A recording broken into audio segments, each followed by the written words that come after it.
யோசுவா 24ஆம் அதிகாரம் 15ஆம் வசனத்தில் எப்படி சொல்கிறது, நானும் என் வீட்டாருமோவென்றால் கர்த்தரையே சேவிப்போம்.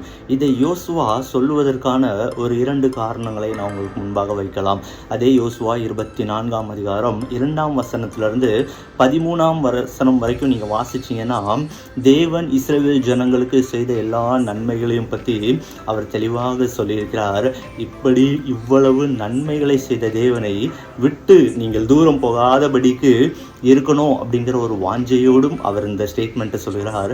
அதே போல் லட்சக்கணக்கான ஜனங்களுக்கு முன்பதாக நான் இந்த தீர்மானத்தை எடுக்கிறேன், என்ன பார்த்தாவது நீங்களும் என்ன பண்ணுங்க, இதே தீர்மானத்தை எடுங்க, நானும் என் வீட்டாருமோவென்றால் கர்த்தரையே சேவிப்போம் என்று நீங்களும் தீர்மானம் எடுங்க அப்படிங்கிற ஒரு பெரிய வாஞ்சையோடு தான் யோசுவா இஸ்ரவேல் ஜனங்களுக்கு முன்பாக சொல்லியிருப்பார். கொஞ்சம் யோசிச்சு பார்ப்போம்.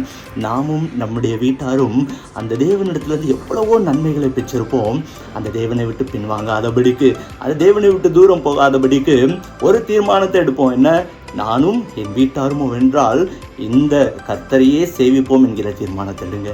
நிச்சயமாக தேவன் உங்களை கைவிடாமல் அவர் உங்களை வழி நடத்தி, உங்களை பாதுகாத்து, உங்களை ஆசீர்வதிக்கிற தேவனாக இருப்பார். God bless you.